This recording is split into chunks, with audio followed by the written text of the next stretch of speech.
Okay, hey Math 20-1. I'm just gonna do a quick video on 5.1b. You guys have already been kind of doing some of this stuff. It's adding and subtracting radicals. I just want to make sure that we really figure that out. So, oh, bear with me. I'm using the program for the first time here. There we go. Okay. Okay, so in algebra, if we had something like 2m plus 3n, right? I can't really collect like terms, right? Because they're not really alike. I've got m in one, I've got n in the other. But if I got a situation like this, where I've got 2m plus 3m, m and an m, what we can do is just collect the like terms. So just add this one and this one together. So this ends up being just 5m. And the reason why I bring that up is because when we start doing this with radicals, it's going to be pretty much exactly the same. So what I mean by that is, if we look at the top one, 2m and 3m, those were like terms, right? M and m were like. So if I go down here and see, okay, this term and this term, they are not alike. There's actually pretty much nothing alike. So they're not like terms, so we can't add them together. This one, we can't add these ones either, because this is not a like term and this is not a like term. Both have to be square root 2 or square root 6 to be alike.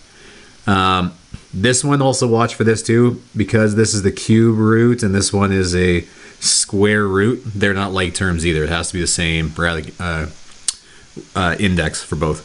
This one is what we're kind of talking about. So these would be like terms. So just like up here when we had m and m, the root 6 and the root 6 would just be treated the same. So this would just end up being 4.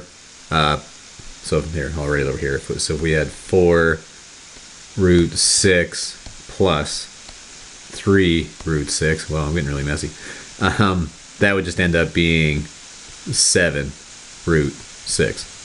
So we can only add when these are exactly the same. So that's kind of pretty much all we're really going to add to this. Moving on. Okay. So in a question like this, these are all like, right? Square root 11, square root 11, square root 11. So we can just go 3 plus 6 is 9, minus 2 is 7. So this would just end up being 7 square root 11. That easy. This one, what we're going to have to do is, you can see that we don't have like terms yet, but we can. So what I mean by that is, I'm just going to rewrite this. So we got 4 root 8 minus 5, and then here's what I'm going to change. So instead of square root of 32, I'm going to rewrite this as square root of 4 times 8, which is 32, right? But I know what the square root of 4 is. It's 2. So it doesn't need to stay under this radical symbol. I can take it out. But when I take it out, it's going to have to be a 2. So I'll just kind of rewrite this again. So 4 square root 8 minus 5 times the 2 that I took out, because that was a 4, but now that it's out, it's a 2. And now square root 8. And just to clean things up, I'll just write it one more time. So 4 square root 8 minus 5 times 2 is 10 square root 8. So now we do have the same, square root 8. So we just 4 minus 10, this ends up being negative 6 square root 8. And actually, we can actually simplify that a little. So that could also be written as negative 6 square root 4 times 2. And I know what the square root of 4 is. It's 2, so I'm going to bring it out. So that would be negative 12 square root 2. Okay, I'm just actually, I'll move on. All right, moving on. So here's the next one.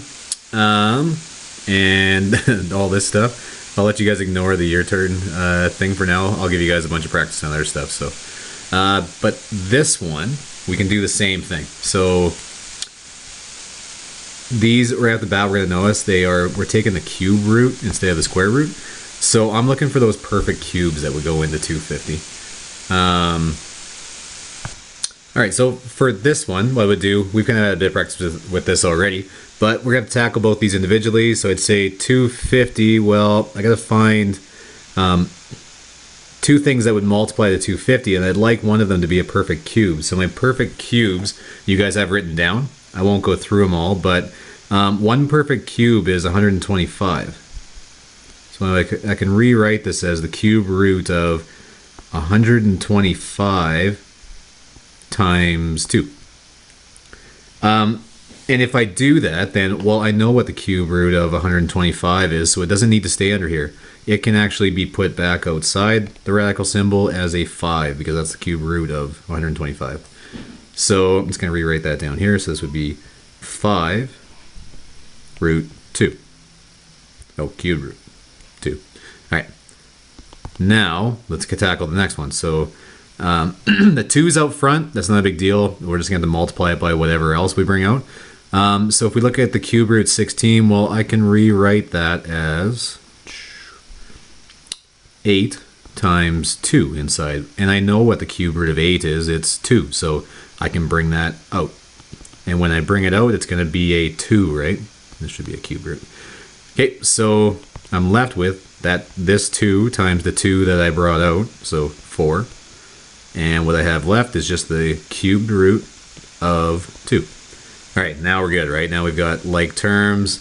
So now I can just go 5 plus 4 is 9 times the cube root of 2. Okay, so this question says determine the exact measure of the perimeter of the rectangle. So remember, the perimeter is just all the way around the outside. So the length of this one plus the length of the top plus the 2 widths, and that's all the way around. So what I'm going to do is I'm just going to pause it for a minute and write it all out, because it kind of takes a while to write. So I'll be right back in 1 sec. Okay, there it is. So I just put the brackets here to kind of show what each one, that like each part inside the brackets is just like, that's the length there, that's the second length, you know. So the brackets you could actually get rid of, and you'd be the same way, because we're just adding all these things. We're not going to subtract anything that would change things up. So what we're kind of looking for here is to have as many like terms as we can. So I'd say square root 3 is probably a good candidate, because we got a bunch of them, so we could probably make do with those. But what I'd probably like to do is change this square root 6. I think we can do a little something with those. So I'm going to rewrite those as... Actually, I'm just going to pause it again because it'll take a while. And actually, before I continue, I think I was making things a little bit too complicated. No, isn't that erasing? What's happening? Okay. The square root of 6, I'm just going to leave those. So we're not going to break that down anymore like I was thinking.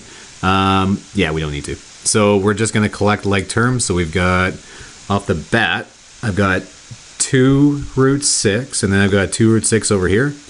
And there's a positive symbol you can kind of imagine in front of there. So I'm just really going to add those. So 2 plus that 2 is going to be, oh, cross that out, is going to be 4 root 6. So that's the first one.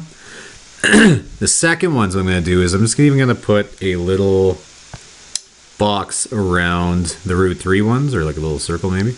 Oh, come back. There we go. There, the yellow one.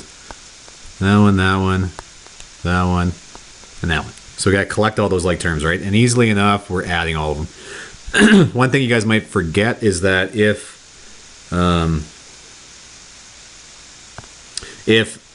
there's nothing in front of the root symbol, we're really imagining that there's a 1 out front. So there's like a 1 there, and there's a 1 there, and then a 3 out front of that one, and then a 3 out front of that one. So really what we have is 1 plus 1 plus 3 plus 3.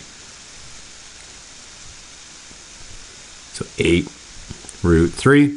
And then the last thing I'm going to do is I just got a couple of terms tagged on the end there. So the minus 2 and the minus 2 add to be minus 4. And that's going to be as far as we go. So that's how you do those questions. All right, I've got the answer. Are you there for that one? You guys can try that one if you like. But I'll have some more for you guys to try too if you want to skip that.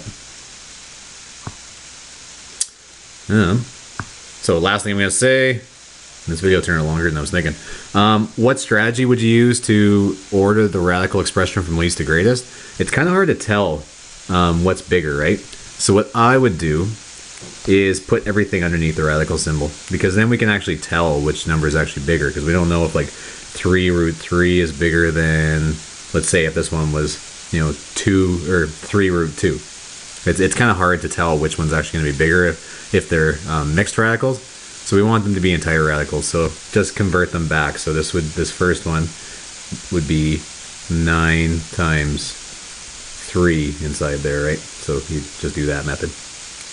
Okay, and that's all I'm going to say about that one. Here's suggested questions for you. I'll put the ones I want you guys to do on my website.